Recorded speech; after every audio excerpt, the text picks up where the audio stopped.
please call for attendance. Here. Representative Bull. Here. Wozniak. Here. Harris. Here. DeBoyer. Here. Johnson. Schutte. Carter. Hope. Green. Scott. Madam Chair, you have 10 members present. We do have a quorum. Thank you, Madam Clerk. Rep. Bagol moves to adopt the minutes from December 10th. That's not right. Yeah. Yeah, it is. Sorry. Yep, December 10th. Hearing no objection, the minutes are adopted. Rep. Wozniak moves to excuse absent members. Hearing no objection, absent members are excused. Okay. We have a loaded agenda today. So I'm just going to give a couple of housekeeping instructions. For those wishing to make public comment today, please fill out a card. We already have numerous cards up here. We did get email cards of support and opposition as well, which I can address at the end. There are numerous. The clerk has already entered them in, so I'm not going to read every single one of them because there's this many. So it'll take up all your time. And then some. But if anybody else that is here would like to make public comment, please fill out a card and turn it into the clerk so if we have time, we can get to you. If any members of the public do come up to speak, please remember that public comment is an opportunity to address us, the legislators. Therefore, please address the chair. In addition, public comment is not a question and answer session. It's simply a chance for people to speak to this legislative body. Legislators are not required to answer any questions that may be posed by the speaker during this public comment. Finally, there's a large number of you that wish to speak on these bills today. We do have limited time as there's another committee hearing at noon in this room. So we're going to try to wrap up by 11:45, 11:50 today. If we're unable to provide everyone with the opportunity to speak here in person, please remember that public comments can be submitted in writing and submitted to the committee clerk, and they will be included in the record. All right. With that, we are going to move on to a couple of quick votes. First up, we are going to have Rep. Bagol move House Bill 5314 with recommendation. Madam Clerk, please call the vote. Chair Lightner. Yes. Representatives Bagol. Yes. Wozniak. Yes. Harris. Yes. DeBoyer. Yes. Johnson. Yes. Schutte. Yes. Carter. Hope. No. Green. Absolutely not. Scott. Madam Chair, you have 7 yeas, 3 nays, 0 pass. House Bill 5314 is reported with recommendation. Thank you, Madam Clerk. Next up, we will have House Bill 5315. Rep. Scott offers an amendment to House Bill 5315. Yes. I'm sorry. Go ahead. Madam Clerk, will you please call the vote on the amendment? Excuse me, Chair. I would like to speak on this amendment. Thank you. Okay. I guess I'll allow it. I It's pretty appreciate simple. that. Thank you. So what I'm requesting is that you, for 5315, that it be tie-barred to 4576. And the reason why is because the $645 million that was ripped from the communities across the state by the majority party because of the fact that you promised the money in the first place. Okay, please So stick to the amendment. The amendment is I am. very simple. It says it's a I tie am. bar. It I has no am. other information in it. We are going to proceed to voting. Thank you. Thank you. Madam Clerk, please call the vote on amendment to House Bill 5315, offered by Rep. Scott.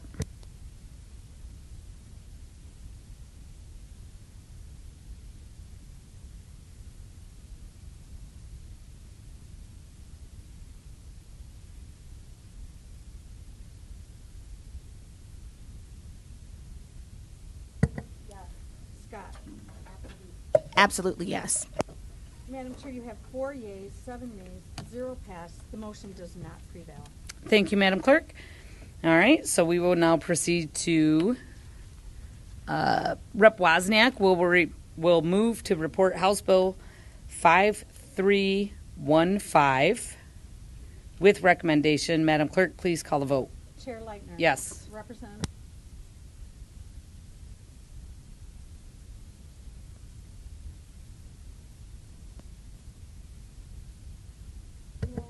Green. No. Scott. No. Madam Chair, you have 7 yeas, 4 nays, 0 pass. House Bill 5315 is reported with recommendation. Thank you, Madam Clerk. Next up, we have House Bill 5316. I do have a card of support. Not wishing to speak, Dave Worthams of Michigan Manufacturers Association. With that, we are going to have Rep. DeBoyer report House Bill 5316 with recommendation. Madam Clerk, please call the vote.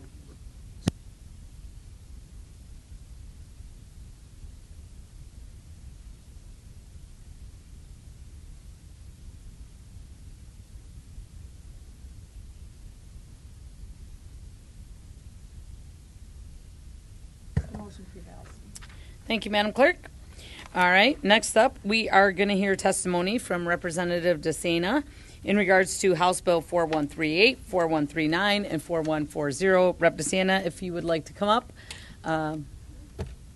you have the floor, sir.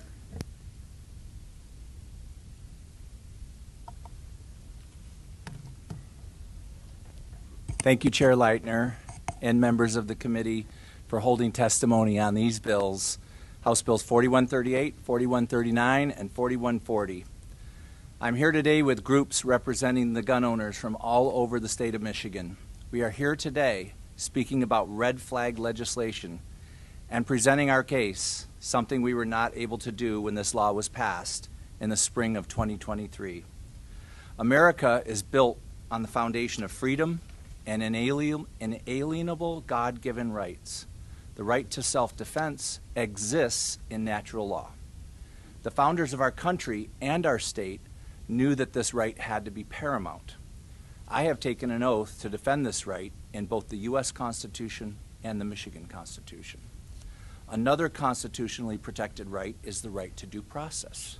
And I cannot think of any more important right than the right to your day in court, and the right to face your accuser, and the right to tell your story, which has been denied our gun owners in the state of Michigan. I won't go into every detail, and I want to be brief as I can so I can leave time for people to speak, because I know there's a lot of people who want to speak to this issue. Ensconced in the 14th Amendment, Section 1 says, "No person shall be deprived of life, liberty, or property without due process of law." Article 1, Section 17 of the Michigan Constitution essentially states the same. With gun ownership comes great responsibility. We as gun owners understand this and know this. We believe that much of our problems in society today are due to mental illness. We had a 72-hour commitment law and have a 72-hour commitment law on the books. And I'm here to say that there's a better way to handle this than taking guns away from law-abiding citizens.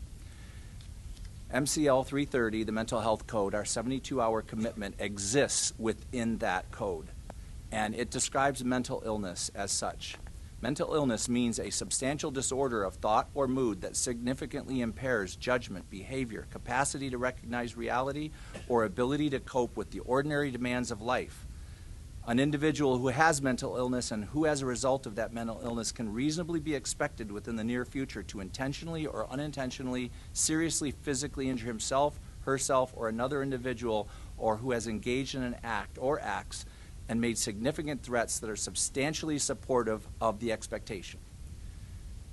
We already have laws, felonies, that cover when somebody makes a threat outside the mental health code. MCL 750.540, threats through communication. MCL 750.543, terroristic threats, serious felony. MCL 750.235B, school threats, a 10-year felony. I'd like to relate this story to you. We've had a lot of news lately, the news cycle, seeing acts of violence with things other than guns, lots of violence with knives. But I'd like to relate to you this story that happened in Dearborn in August of this year. On Thursday, August 21st of this year, Hyder Al-Fadawi of Dearborn, Michigan, was badly beaten. He filed a police report on Friday, the 22nd, identifying the suspect. On the morning of Saturday, the 23rd, he returned to the police, to the Dearborn Police Department, asking the police if they could help find this person who was trying to kill him. The officer on duty said he would have to come back and talk to the detective on Monday. Hyder asked, "What if he tries to kill me today or tomorrow?" He said, "Well, you'll just have to come back on Monday and talk to the detective." On the evening, Saturday night, as Hyder was crossing Michigan Avenue, in the video, you can see it, you can Google it, it's out there, it's brutal. He was run down by Murtada Jabbar al-Jaziri. He crossed over into the oncoming lanes and hit Hyder with his car. Hyder just came out of a concussion just recently. He was in a concussion for 2 months, multiple broken bones. So my point is, when somebody really wants to kill somebody, they can use multiple instruments. You can't, we take guns away from people thinking when somebody's made a threat, they can use knives, cars. I could go on and on as to what somebody would do when they really want to kill somebody. Why are we targeting the law-abiding gun owners of Michigan by taking their guns away simply because of a threat? And I'm going to let my experts in the field talk more about how the law has worked. Many of you know of some examples in our state, 2 youths in Northville, a 6-year-old and a 10-year-old in Northville whose family had all their guns taken away because something was said at school that just didn't make sense, whether it was violent or just somebody thought that person had access to guns. And the other thing I think that's happened too, with safe storage, we're now using safe storage as a way to catch somebody and trip them up on red flag. So in all these instances with the youths, their house was visited to find a gun, to see if a gun was out in the open. I don't believe that having a loaded gun in your house is against the law. I don't believe that. I believe that our right to bear arms includes having a gun in your house, and the government does not have the right to tell you how your gun is stored. That's your right as a gun owner, as an American citizen.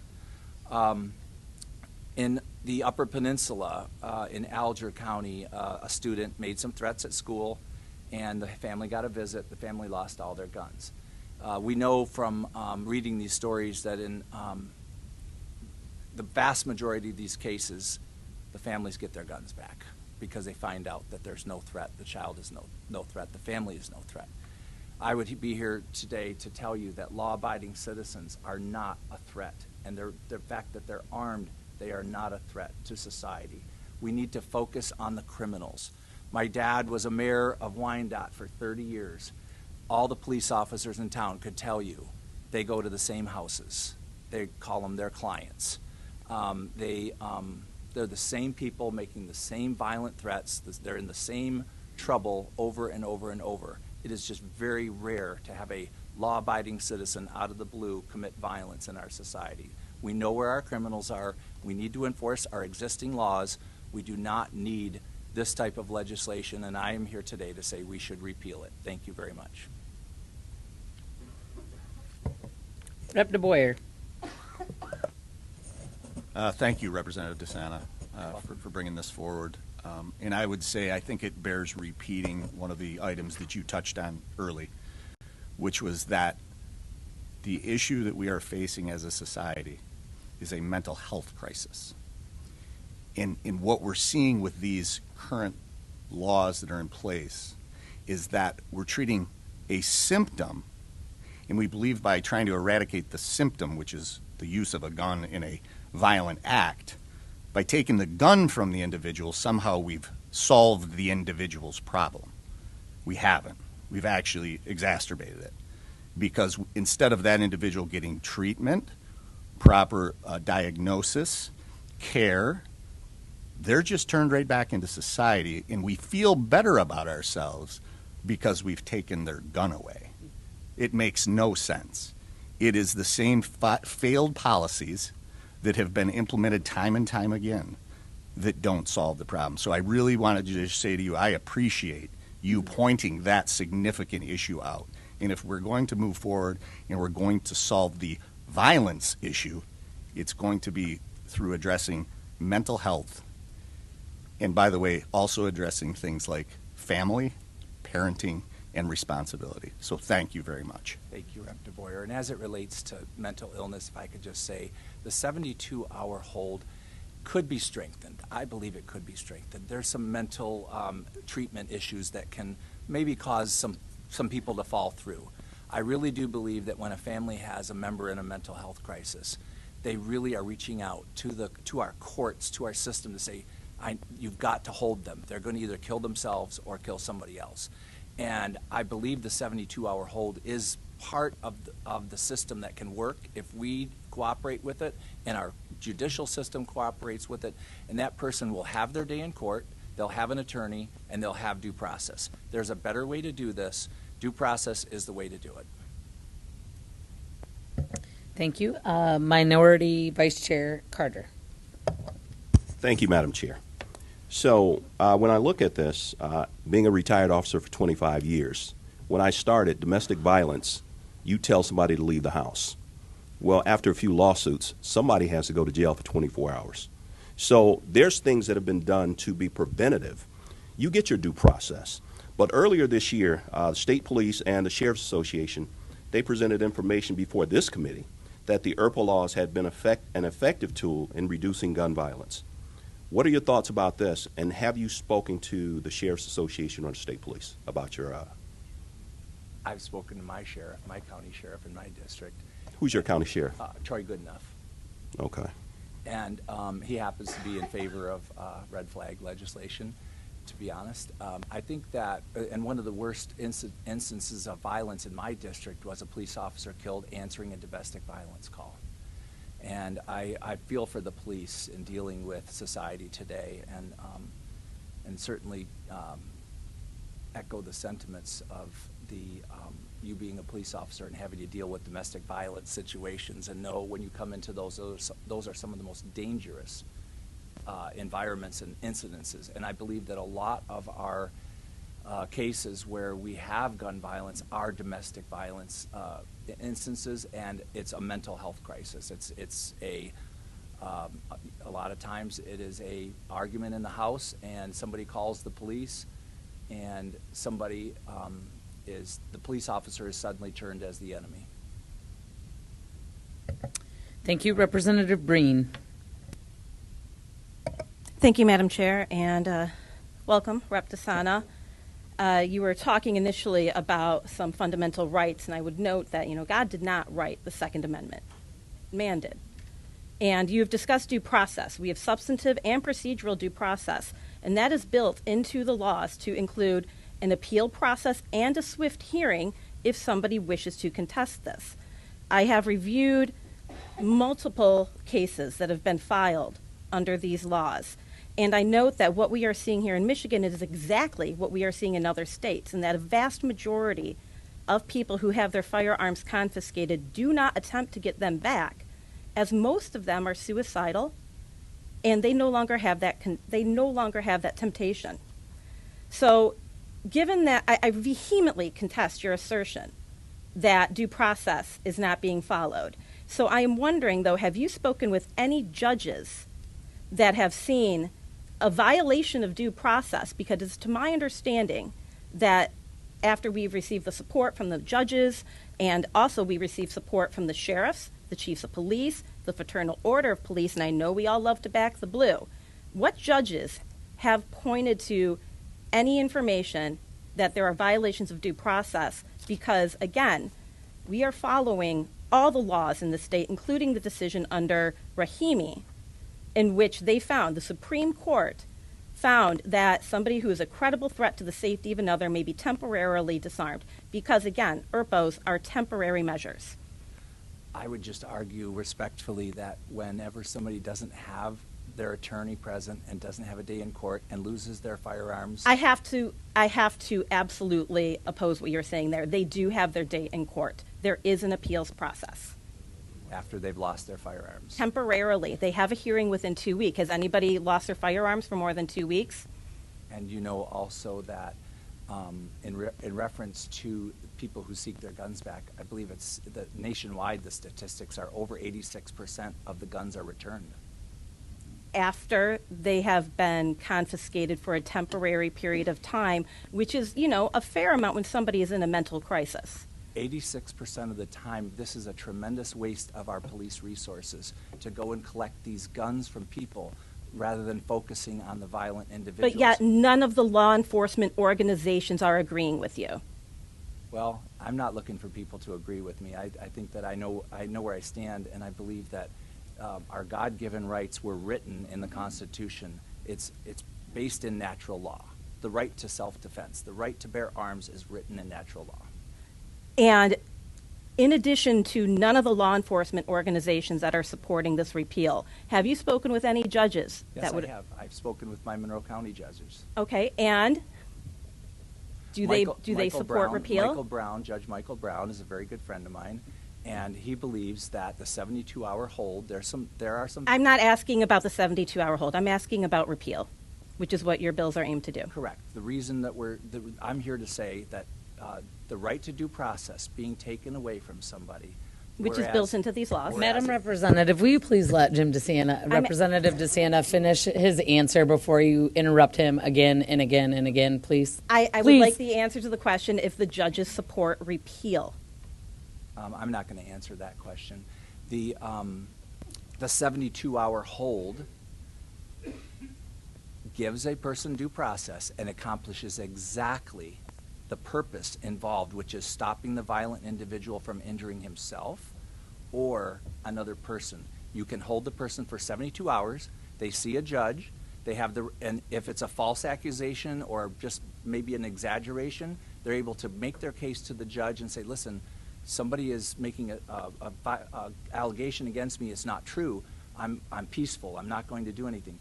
This process that we have right now, automatically you are assumed guilty until after your guns are seized, you're assumed guilty. With a 72-hour hold, you immediately have the right to an attorney. There's no presumption of guilt with these, sir. Well, it is a temporary hold. Okay. Representative Schuette. Thank you, Madam Chair. I want to continue on this topic of due process and how our legal system is working with the extreme risk protection order. So, am I correct that a extreme risk protection order can be granted without any notice to the respondent? correct. Okay.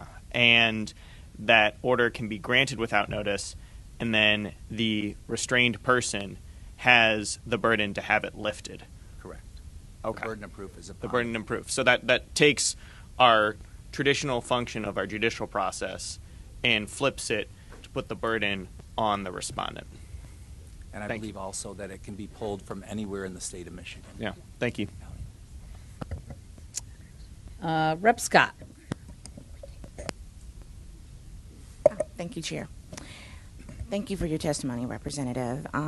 Are you concerned that pushing these bills would be a proverbial slap in the face to all the families who've lost loved ones, and particularly the Oxford shooting and the University of Michigan? My Michigan heart State goes shooting? out to anybody who is killed in any type of violence. Why are we singling out people killed with guns? My heart goes out to this gentleman almost killed by a car or a knife. We've had a knifing just in our news in the past week.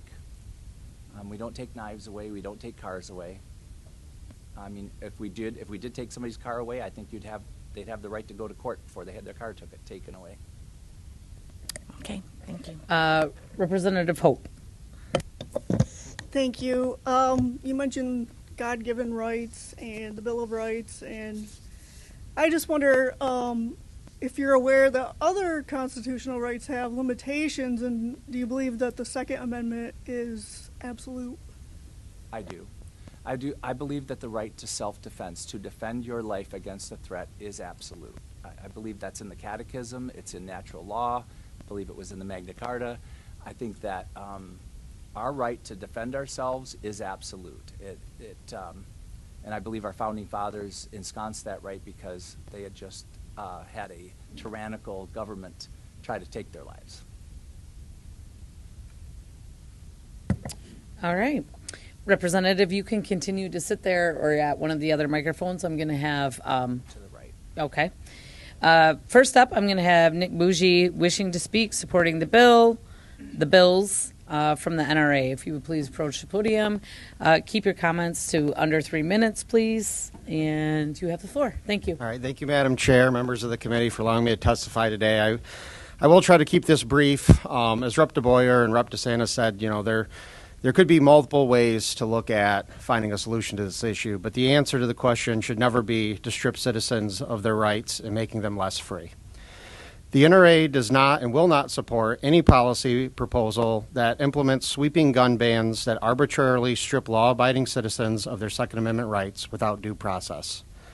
Due process is a cornerstone of our democracy, so much so that it's mentioned in multiple amendments. The Fifth Amendment spells out various protections against arbitrary action by the federal government, including that no person shall be deprived of life, liberty, or property without due process of law. Likewise, the 14th Amendment, enacted after the Civil War to protect Americans from abusive state practices, declares, "Nor shall the state deprive any person of life, liberty, or property without due process of law." These so-called red flag laws that this package would repeal are a flagrant attack on the due process. They grant the government the authority to eliminate a person's Second Amendment rights and seize their firearms ex parte. This means that these confiscation orders are issued without a hearing or an opportunity for the target of the order to be heard and present evidence. The target of such an order need not be accused of having committed any crime. Moreover, the current law permits the government to seize firearms based on weak standards of evidence and accusations. Often the first time someone might be aware an order was enacted is when a police officer shows up and confiscates the individual's firearms. Everyone should have the right to plead their case in court before being stripped of a constitutional right. Furthermore, the categories of individuals that are able to file for these petitions is also incredibly broad. For example, an individual who has or has had a dating relationship with a respondent, or an individual who resides or has resided in the same household with a respondent. These are very broad and ill-defined categories that lead to abuse in the law. Any questions?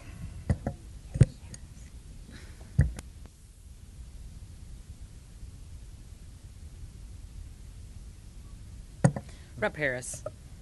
Thank you, Madam Chair.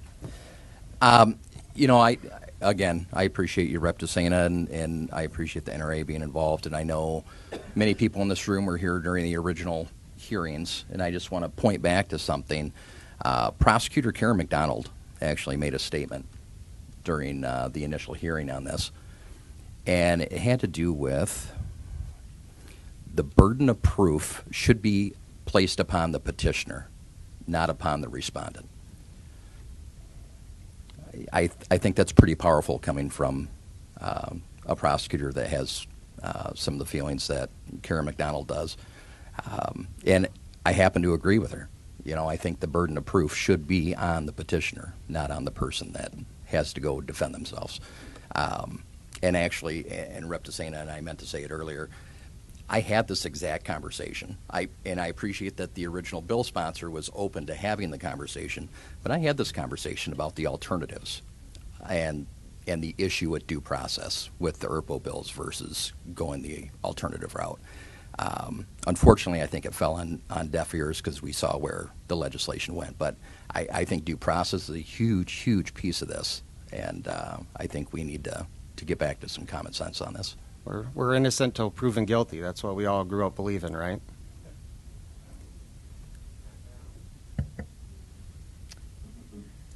Rep. Breen. Thank you, Madam Chair, and thank you for bringing up some of these constitutional rights. And I guess my question is, it's short and simple. You think it's more appropriate to deprive somebody of their freedoms with an involuntarily hold, jeopardizing their job, their reputation, than it is to temporarily relieve them of their firearms for maybe at most 2 weeks when they have a hearing? I believe that everybody should have their day in court, and they should be able, The petitioner should be able to present evidence, the accused should be able to present evidence, and the judge should be able to make that decision. Whatever that decision is, it should happen in front of a court, fairly. And you understand, though, that is what exactly happens with the current ERPO process? No, not if, if it's an ex parte order, a judge can order your firearms rights restricted without you ever being present, without you ever being aware that something was filed, without you being able to plead your case. So I think the issue is yes, can you have a hearing afterwards, after you've been stripped of your rights? Yes, but that isn't innocent being, that isn't, the assumption isn't you're innocent until proven guilty. The assumption is you're guilty and now you have to prove you're innocent. Well, one final question then.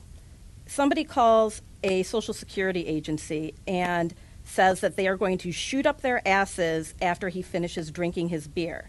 And you'll be seeing my name on the news today. I need my money. I'm coming to the Social Security office, and they're going to find out. Do you think it's more appropriate then to put that person on a 72-hour hold and let them immediately have access to their firearms after? I mean, I believe I'd call law enforcement and have them sort it out. Maybe they do need mental health services, but going to court and going through this process is going to take longer than calling the police and having them, figure out the situation. Could I speak to that for a second? Yeah. I did mention in my, and I'd just like to reiterate, that person would be guilty of a felony under the regular law, 750.543, terroristic threats. You don't need a 72-hour hold. You go and arrest that person for making threats. It's in the law. Let's just enforce the law we have. Thank you. Okay, we are going to move on to the next person who is scheduled to speak. Oh, wait, is mine? No, that's mine. Sorry. Brendan Boudreau from Great Lakes Gun Rights, wishing to speak and supports the bill. Thank you, Madam Chair, members of the committee, for the opportunity to testify in favor of these bills to repeal this outrageous abomination of a law that passed with biased and unequal, nonsensical committee hearings just 2 years ago. With me, you'll see a stack of boxes there. Those are the petitions of over 10,000 Michiganders who support the repeal of this law. This bill package is co-sponsored by 24 state representatives along with Representative DeSanna. This goes to show you how much outrage this law has caused in the state of Michigan. Contrary to the claim of its proponents, this law has not made us safer, but what it has done is allowed for countless legally owned firearms to be confiscated from otherwise law-abiding citizens without due process. The Detroit News reported earlier this year that the gun confiscation law is being used to red flag minor children, leading to the firearms of their parents being confiscated. The parents are not even subjected to subject to the order, yet their guns are being confiscated. You're claiming that there's due process, but those parents are being completely denied their due process. What's worse is that this is not even an abuse of the law. This isn't even a mistake in drafting, now that we'd be able to point it out anyways back in 2023, but rather it was pushed by the proponents as a feature of their law. What other constitutionally protected right do we allow for government agents to seize private property from a person who has not even been accused of a crime? This is outrageous. Bridge, Michigan also reported earlier this year that of the 287 gun confiscation orders issued, only 11% of them led to the individual being charged with a crime. So while proponents will champion this is some kind of success story, please keep in mind that means that they got it wrong at least 89% of the time. Red flag laws are a failure. They're an abomination to the rights we have as citizens of this constitutional republic, and the Michigan legislature would do well to repeal it completely. I urge the committee to vote yes on these bills and send it to the House floor for immediate consideration.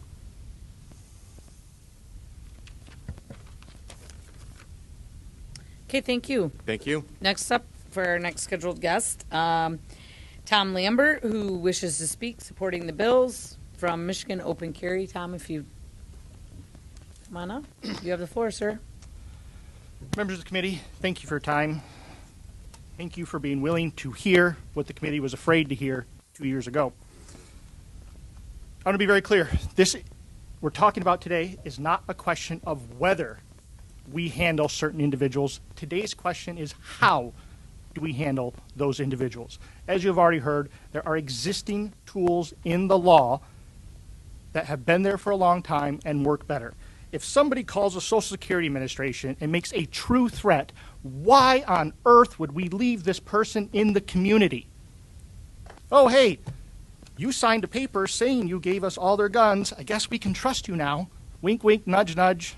Everything's fine now. Why on earth would we leave that person in the community? This gives a false sense of hope because it is absolutely a horrible fit to the it is a horrible fit to the problem it has been put forward to supposedly solve. If you are indeed a threat, you need to be dealt with right now, not later. And if you are not a threat, why do we have this incredibly low standard that strips not just your rights, but the rights of those around you? Let's say hypothetically that my wife says something on social media and the officers in our area petition for an order against her, and they come and take my firearms. Where's my opportunity for a hearing? Forget before they come and take my firearms. I'm not the subject of an order. Nothing in the law whatsoever says that I have a right to a hearing. My wife might at some point. I never do, before or afterwards. That was there in the beginning. It has worked that way throughout this entire time. And don't get me wrong, do not dismiss these examples that you are going to hear about today as one-offs or whoops, something happened wrong.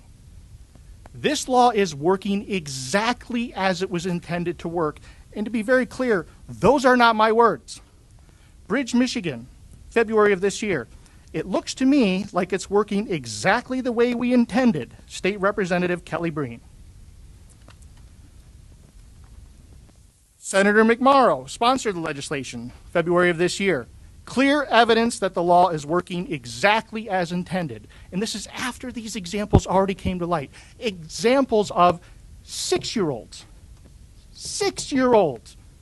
being subject to these orders, and then they go take everything from the parents. This isn't just a Second Amendment issue.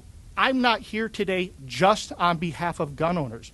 I'm here today on behalf of every citizen in the state because you don't have to own a gun to have one of these orders against you. The legislation specifically says so.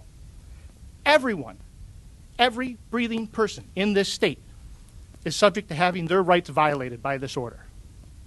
Everyone, not just their Second Amendment rights, their First Amendment rights. Post something on social media that isn't a true threat can be used against you. Your Fourth Amendment rights. The standard in here, the standard that was written by the former committee chair in this very committee, what I call the might-maybe standard. Let's do that weird thing and actually go to the actual language of the law. MCL 691.1807, sub 1. The court determines by the preponderance of the evidence that the respondent can reasonably be expected. I'm an attorney. I handle evidentiary standards. Evidentiary standards are meant to show that something is true or not. Is it true by preponderance of the evidence? Is it true beyond a reasonable doubt? You will do something by the standard. You did something by the standard. That's not what's going on here. It's preponderance of the evidence, okay, but that the respondent can reasonably be expected? So this is like reasonable suspicion, which is already the lowest evidentiary standard in the state, but it's not even reasonable suspicion, it's preponderance of the evidence that you might have reasonable suspicion. This is nonsense. Nonsense. And that's why we see so many of these issued on an ex parte basis. This is not communities protecting their loved ones as it was sold to be. That was an absolute lie.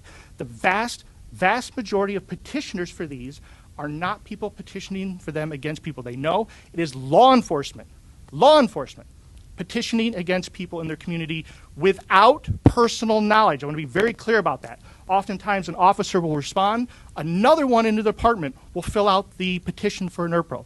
How do they get this? How do they even meet the standard they have to meet without personal knowledge? And according to data released by SCAO, over 90% of these, over 90%, are petitioned and granted on an ex parte basis, if not an immediate ex parte basis. We talked about ex parte here, but there's another thing in the law that's kind of this super ex parte. We can skip the whole paperwork process and do paperwork and due process. If an officer just calls the court, says a number of things, and that's it. You can get this immediate ex parte order. And then when you go to court, you finally get your day in court, you now have to show by preponderance of the evidence that you are no longer a threat. Listen to that language. Listen. You are no longer a threat. It's not, hey, did we get this right in the first place? It's, you're presumed to have been a threat. We're not going to talk about whether you were a threat and whether we got this right in the first place. This was, you now have to show us, you have to show us that you're no longer a threat. Fourth Amendment issues, because the standard to get one of these is less than probable cause. So you have to have probable cause to get into my house on a search warrant, but under these, because it's that maybe standards, that's maybe not even reasonable suspicion, you can get into my house with less than probable cause now to search for my firearms. You have Fourth Amendment issues. 2015, the United States Supreme Court in Henderson held that even felons have a right to alienate their firearms, meaning they can't possess the firearms, but they can sell them. The law says that the court can order them to go to the police or an FFL. And how do people get those back? They can't alienate their property anymore. So this has now a Fifth Amendment issue in it as well, because people can't sell their property to, I don't know, pay for an attorney to go fight this stuff. Clear takings. You have other issues, 14th Amendment, even potentially 8th Amendment. I haven't even gotten to the Second Amendment stuff, folks. And again, this isn't about just gun owners. This can and absolutely has been applied to non-gun owners. It can affect any person in the state. And so what I would say is, to the proponents of the existing law, will you save this, save the law from itself, or will you allow it to collapse under its own weight? As these examples, horrible examples that you will continue hearing about by others, because I only have so much time, will you save the law from itself, or will you allow it to collapse under its own weight? Introduce legislation admitting you made a mistake and fixing some of these clear and obvious problems that we are showing today. Madam Chair, thank you for your time. I'm happy to answer any questions. Rep. Breen. Thank you, Madam Chair. I really do appreciate the diligence you've put into this. And honestly, I do believe there are ways to improve the laws that are currently on the books, but not repeal them. But talking about these cases and the standards to be applied, these are civil proceedings. And in order for the ex parte hearing to proceed, though, are you aware, though, that it is clear and convincing evidence that must be presented in order for firearms to be temporarily confiscated for, again, as little as 2 weeks until a formal hearing is held? Clear and convincing, Madam Representative, thank you for the question. Clear and convincing evidence of what per se? The standard, again, is that somebody posed an imminent threat to themselves or others. That is absolutely not what the law says, and that is not what you specifically put into the law as the former chair of this committee. Again, it is not that somebody poses a threat to themselves. Let me be clear, and this is a wonderful opportunity to bring this up, because I think it's where we have common ground. Be clear, not middle ground where we have to compromise to agree, common ground where we already agree. They're people that pose a serious, imminent threat to themselves or others. We should absolutely deal with them. That's what I started saying. I'm so happy we found a point of agreement. I love it. That's why I started saying this is not whether we handle these people, it's how. My point to you today, if you take anything home, it's that we are not dealing with those people under the law. Because the standard is so low, I'll read it again. Preponderance of the evidence, and clear and convincing for the ex parte hearing. And that's exactly the correction I was going to make. Thank you. Preponderance of the evidence for normal, clear and convincing for ex parte, that the respondent can reasonably be expected. And so the preponderance of the evidence, though, that is when both parties are in court. And by the way, more than 80% of the time, these are being brought by law enforcement and not by a domestic partner or somebody else. And there is about a 20% rejection rate. So I want to make sure that at least we're on the same page when it comes to when it's clear and convincing, preponderance, ex parte, and a full hearing? I don't think we're on the same page, Madam Representative, because you asked me about an ex parte hearing, but then you said both parties are there. If it's ex parte, by definition, both parties are not there. If it's ex parte, the standard is clear and convincing. Correct. But it's clear and convincing of what? It's not clear and convincing that this person will do something, not clear and convincing that this person is a threat. It's clear and convincing that they might do something in the future. That's the problem here. You have this, again, might, maybe standard. Evidentiary standards, we can think about them as a percentage. Call beyond a reasonable doubt, at least 95% certainty that it's true. Call clear and convincing, at least 75% certainty that these are true. Call preponderance of the evidence, at least 51%. I know that's just making it easy, but that's what we're going to do here because this is quick. You apply that to something that, whether it is or not true, is it 51% likely that you did this, that this is true, that you will do this thing? That's not what's going on here. It's 51% likely that you 25% might do something. Have you attended any of these hearings where this is happening? I'm sorry, I didn't hear your question. Have you attended any of the hearings where this is happening? I have not attended these hearings because they're typically at least a 90% basis happening ex parte. Have you reviewed any of the case files? Absolutely. I'm happy to hear that. Then wouldn't you agree, though, that with these ex parte hearings, there is certainly clear and convincing evidence that is presented that somebody poses an imminent threat to themselves or others? No way, no how, in so many cases. And we didn't even get to the whole bit that I mentioned before of when you present evidence, an officer presents evidence, oftentimes, many times, frequently, they're not even presenting evidence that they have personal knowledge of. When somebody typically has to do something in court, they have to certify something that they have personal knowledge of. It can't be hearsay stuff. Should be if I know you, forgive me for just working with this, and I petition for an order against you, I'm going to have to certify that for reasons that I have personal knowledge of.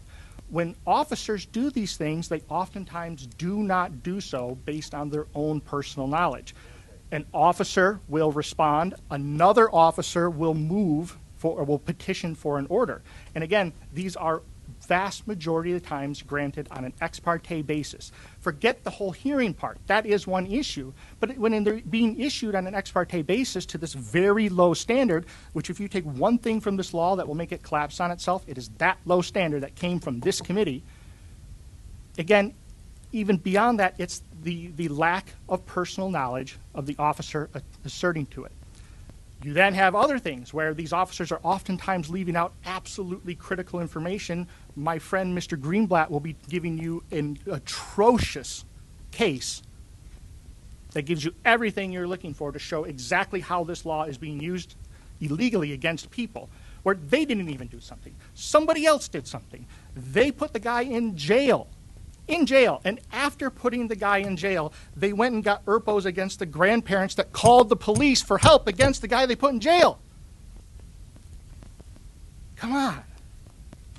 I'm afraid we're going to have to disagree on what the evidence is presented and Okay. the standard of it. We are going to go ahead and, Tom, we are going to call up with your, because you guys were kind of all scheduled together. Dean, yeah, he's not leaving the bench, or the table. Yeah. Sorry. But if we can have Dean Greenblatt come up. He was on the scheduled list. Sorry, I missed that earlier when I announced him. And also Casey Armitage, because you guys are all from the same group. So if you want to come up, Casey, as well, supporting the bill, that would be great. And then Rep. Wozniak has a question. Yeah, real thank quick. you, Tom, for your testimony. Is there a certain level that a threat has to reach to provide probable cause for the officials to respond? Which officials? The police or the courts or? The police, the initial threat. Well, for the police to initially respond, no. They can just be called out and they would respond to a call. If they're going to do things from there, they must have reasonable suspicion to do certain things or even probable cause at that time to do certain things. Like if they want to get into the house, they would have to have probable cause that there's evidence to get into the house, especially without a warrant, probable cause plus exigent circumstances. So again, when the police have to normally do things, they have to have certain levels. With these orders, especially that maybe standard I keep telling you about, it's lower than the normal constitutional standards for all of these other rights. So the standard to harm oneself or harm another Does it elevate when the words say gun or shoot are used? Let me answer this question like this, Your Honor. Thank you. Representative. You're out of order. I'm used to being in court and train myself that way. Put yourself in the shoes of these judges. Do you want to be that judge that didn't order something and had something happen? Do we see why so many of these are being issued, especially with a very, very low standard, over 90% on an ex parte basis? I guess my question's on the other end. Does the word gun or shoot or anything that's like that elevate that probable cause? It shouldn't, but it absolutely does, typically with a standard person. Because when you say, well, I'm going to go run somebody over versus I'm going to go shoot somebody, society is trained that the latter is going to be treated much differently.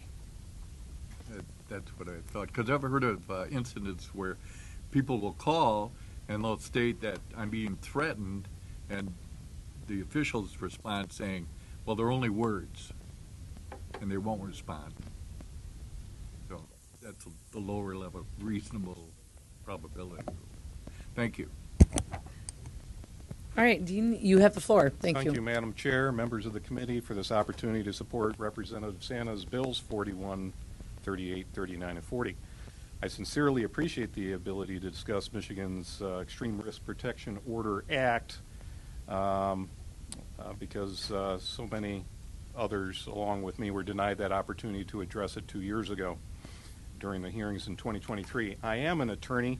I do practice in the area of constitutional rights, and I have substantial experience representing clients in mental health hearings earlier in my career, hundreds and hundreds of those who petitions for involuntary hospitalization were filed. And I was a court-appointed attorney on those because in mental health hearings, the state is required, or the county, and it's a civil hearing as well, are required to provide counsel, something that is denied those who are subject to red flag orders. I do want to share the story of two clients who have been recently victimized by this misguided law. My clients are grandparents in their 80s and 90s who have a troubled 35-year-old grandson. My clients have no criminal history, they have no issues with mental health, and in fact, grandma owns no firearms. The same cannot be said for the grandson, however. He was involuntarily hospitalized 4 years ago for mental health issues and would be homeless after being released from jail after a conviction for a felony if it were not for the compassion of the grandparents. A grandfather owns several hunting rifles, but to prepare for his grandson's arrival, he placed all the firearms and all ammunition in gun safes, and those safes were stored behind a locked door in the home. Grandson simply had no access. Thereafter, the grandson moves into the home in March of this year. Because of the mental health issues and other issues, the relationship between the grandson and the grandparents was troublesome, and the grandparents eventually sought the grandson's eviction, a PPO, and finally filed a petition for involuntary hospitalization with the Wayne County Probate Court. That court issued an order to transport and examine the grandson on October of 23rd of this year, just a couple months ago. The local PD stopped by the grandparents' home but didn't seize the grandson. He refused to go. They let it go at that, and they left him in the home.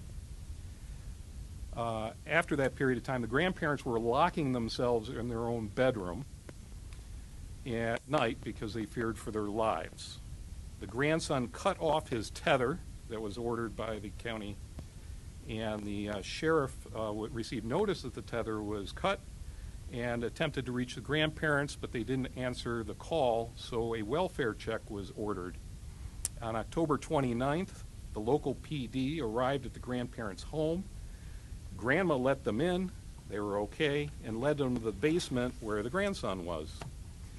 But he had barricaded himself in in the basement, and when the officers attempted to reach him, he fired a shot in their direction. The grandparents were removed from the home, and the SWAT team began an 11-hour standoff with the grandson. Eventually, he surrendered.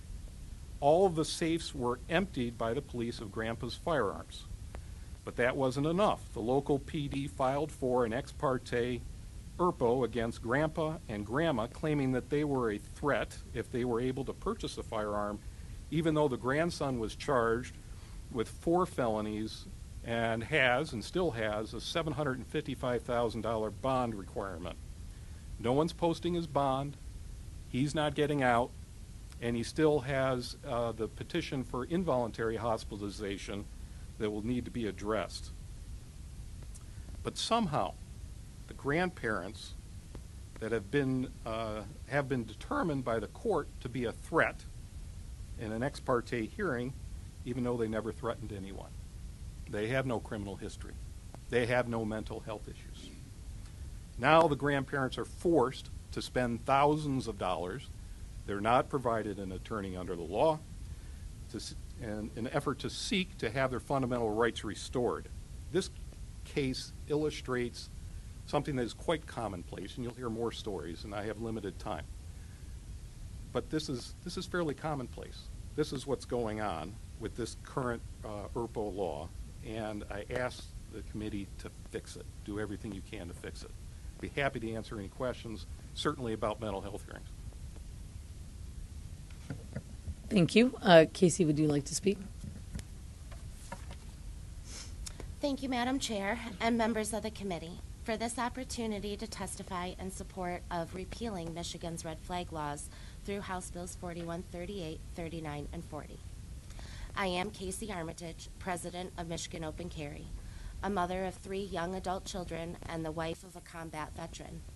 So far, I've dedicated 10 years to advocating for our Second Amendment rights. Today, I'd like to highlight the flaws in our Extreme Risk Protection Orders, or ERPOs, by drawing a parallel to something that we all rely on, driving. Both firearms and vehicles are tools that, if misused, can cause harm to ourselves or others. But driving is a privilege regulated by the state, while owning firearms is a constitutionally protected right under the Second Amendment. If anything, we should expect more safeguards for gun owners, not fewer. Yet Michigan's ERPO laws offer less due process than our system for addressing unsafe drivers. Consider how Michigan handles concerns about dangerous driving. Anyone can submit Form OC-88, a request for driver evaluation, to the Secretary of State to report a potentially unsafe driver due to medical conditions, accidents, or observed impairments. This form initiates a review process where the driver is notified and scheduled for a re-examination, which could potentially include vision tests, written exams, or road skill evaluations, before any action is taken against their license. Importantly, it doesn't seize the vehicle itself. It only addresses the licensed privilege to operate on public roads, and only after giving the driver a fair chance to demonstrate their fitness. Now, imagine if we flip that script for drivers, mirroring our ERPO laws. Suppose we created extreme risk driving orders, where an accuser, say an ex-spouse or a disgruntled neighbor, could petition a court to immediately tow all vehicles from your household and suspend everyone's driving privileges based solely on their claim that one person, even another driver in the home or a minor who isn't licensed, might be a risk someday. No accident, no ticket, no prior notice, just an ex parte order granted in secret. Police arrive at your home, impounding every car, truck, or van for up to a year, leaving your entire family stranded, unable to provide your own transportation, having to rely on the untimely transportation services provided in your area. Only after the damage is done do you get a hearing, where the burden's on you to prove no one is dangerous. We'd call that an outrage, a blatant violation of due process, opening the door to malicious misuse by anyone with a vendetta. Criminals would just steal cars or drive unregistered ones anyway, while law-abiding families suffer. Yet that's exactly what ERPOs do for firearms. Secret seizures without due process, flipping innocent until proven guilty on its head, and potentially affecting entire households by removing all guns from the home, regardless of who owns them. Just like the hypothetical driving order seizes every vehicle and impacts all family members' mobility. ERPOs can strip away a household's means of self-defense based on an accusation against one person, leaving everyone vulnerable, preventing mom and dad from providing their own protection and forcing them to rely on the safety services provided in their area, with police response times averaging 10 minutes or more when seconds count. This overreach not only erodes individual rights, but punishes innocent family members, transforming a law intended for safety into one that creates division and hardship, all without the upfront safeguards we demand, even for a mere privilege like driving. If we afford more protections to a privilege like driving, including mandatory re-examinations before action, why are we stripping away due process for our constitutional right to bear arms? These red flag laws don't enhance safety. They undermine trust, invite misuse, and fail to tackle root causes like mental health. As a mom protecting her family, and a veteran's wife honoring my husband's service to protect our God-given rights, I urge you, pass these bills to repeal these flawed laws and uphold our constitutional protections. Thank you. Thank you. Rep. Harris. Thank you, Madam Chair. And this is probably geared more towards the two attorneys that are on the bench. So, ERPOs, are these public record? Once they're filed, are they public record? Both the orders and I believe the petitions are. Even if the judge decides that they're not going to take action on it? My understanding, the answer is yes. Okay. So I think there was a comment made earlier about, going another route and that if potentially affecting somebody's reputation. Do you think these could be a reputational issue? They get filed? Absolutely, yes. Okay. Thank you. Thank you. We are going to move on to Zoom here. We have Deputy Chief Hughley. Are you on Zoom still? Okay. Yep, we got you. So I have a card here that you wish to speak in opposition of the bills. Sir, you have the floor. Good morning, everyone. Good morning, Madam Chair and Honorable Committee. Thank you for the opportunity to speak on behalf of the Southfield Police Department. I've been listening to everyone speak, and I agree it's a larger issue. We definitely, the country, for that matter, is in a mental health crisis. And so the ERPO law, the passing of the ERPO law has been an effective tool for law enforcement agencies such as Southfield Police Department to effectively remove firearms in those situations where we believe, based on circumstance, call history, witnesses, admissions, to remove those firearms from that home for the protection of that person that has ownership of those firearms, other residents of that home, and also responding law enforcement. Since the passage of the law, the Southfield Police Department has had 10 incidents, 4 in 2024 and 6 in 2025, related to the filing of ERPOs, related to the removal of firearms. So again, in our opinion, it's an effective measure or mechanism to remove these firearms when we feel it's a situation that's creating danger for the individuals associated with that home. One incident or circumstance that I would like to present here in 2025, we had an individual. We had the spouse of an individual call law enforcement because he was threatening to commit suicide with a loaded firearm.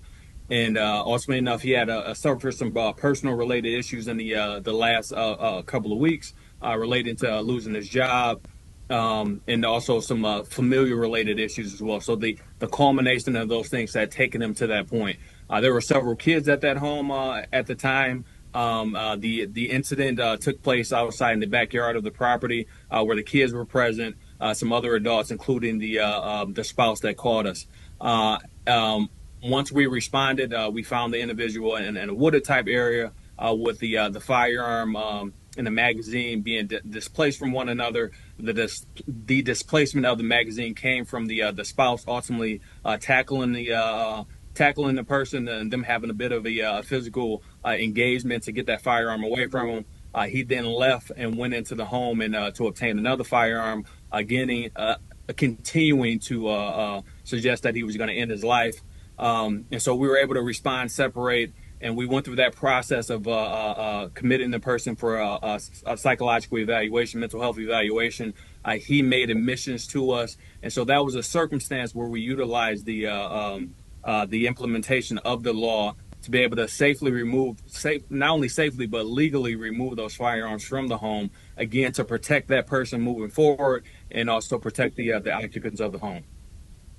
So again, from the stance of the Southfield Police Department, and again, I'm not going to represent law enforcement as a whole. I can just tell you our experience with it since the passage. It's been an effective tool, and we're in support of the maintenance of the law. Rep. Harris. Thank you, Madam Chair. Thank you, sir, for being here. We appreciate your service. I've had some dear friends that have worked for you and in an amazing department. And, there's three of us that sit on this committee that are retired law enforcement. And so, we know that you've been put in a lot of positions where maybe you see this as a very valuable tool. And I think we probably have all seen numerous cases where we want to make sure that we can effectively protect the public. So, again, I applaud you for that. My question is, so I've heard from a deputy chief in another Southeast Michigan department where the courts have mandated that their officers that are filing ERPOs have to include their home address. Have you had any of that experience in your area? You have access to that. So I, not personally for myself, and I haven't heard that contention mentioned. That's something that we can look into. Again, those forms are obviously generated outside of the police department, so that may be a requirement, but I can't confirm or deny it in front here and now. Okay, I appreciate you, sir. Thank you. Okay. I may be able to get that answer for you shortly, though. I would appreciate that. Okay, great. Thanks. Well, next up, we're going to have Kelly Dillaha from End Gun Violence, Michigan. You have a couple minutes if you would just approach. Yep. In opposition of the bills, wishing to speak. Thank you, Chair, and members of the committee for the opportunity to speak today. My name is Kelly Dillaha. I am the State Program Director of Red, Wine, and Blue, which is an organization with nearly 43,000 members in Michigan. And I also am a board member of End Gun Violence Michigan, a coalition representing almost 60 organizations in our state, including gun owners. We advocated for the passage of extreme risk protection orders, or ERPOs, 2 years ago, and we're here again today because this law is working and lives depend on it.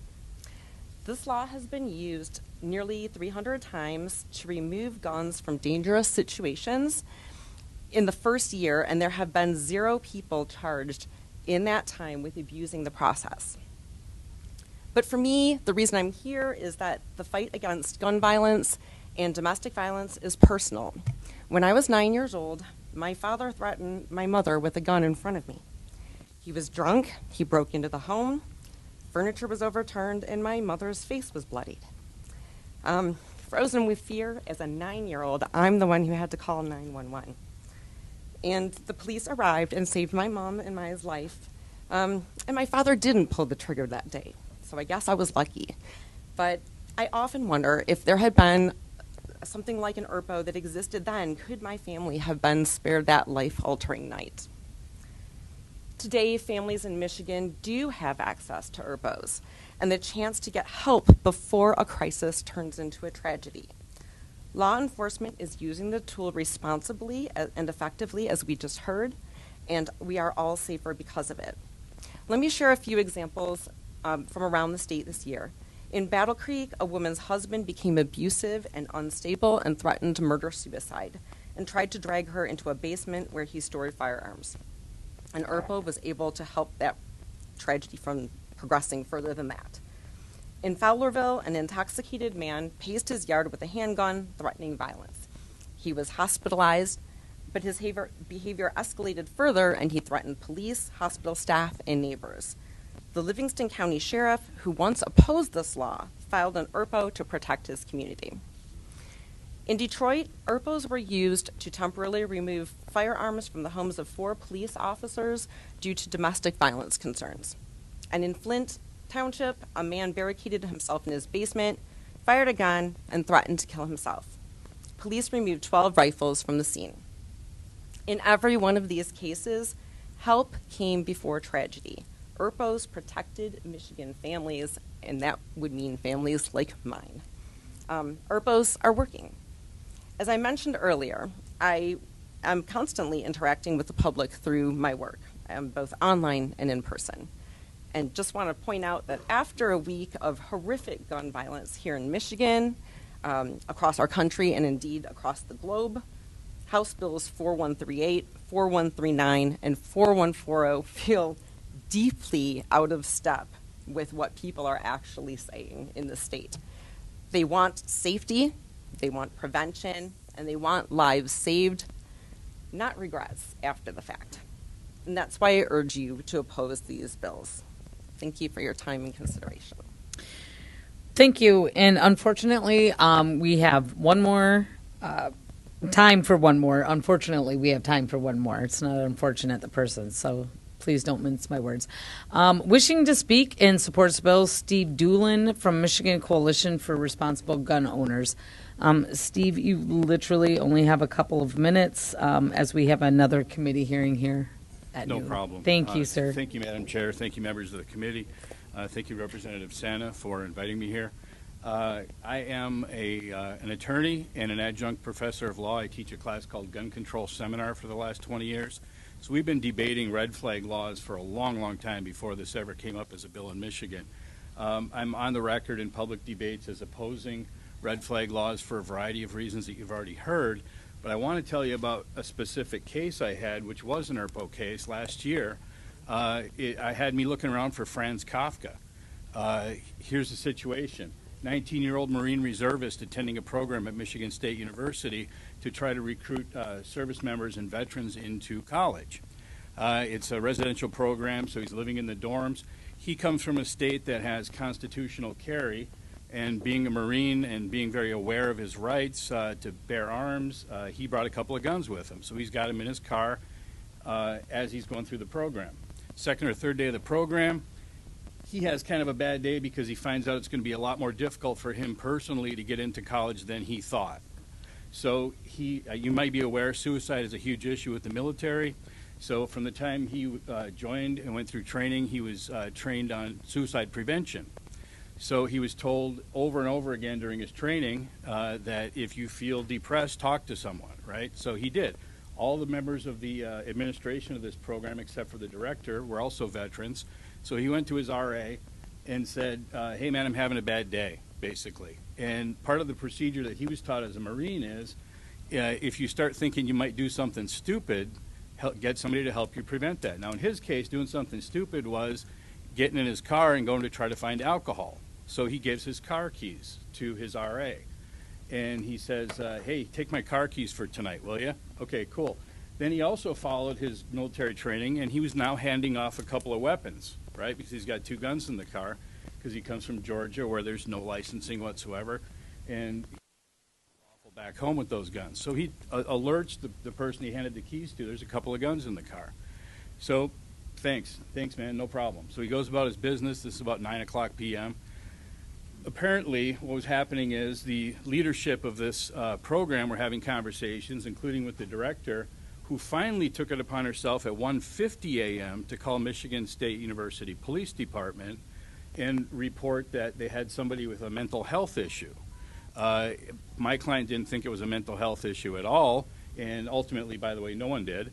So about 3 o'clock a.m., the police wake him from a sound sleep, subject him to an extended non-Mirandized custodial interrogation, but it turns out I don't get to raise that issue because this is civil, right?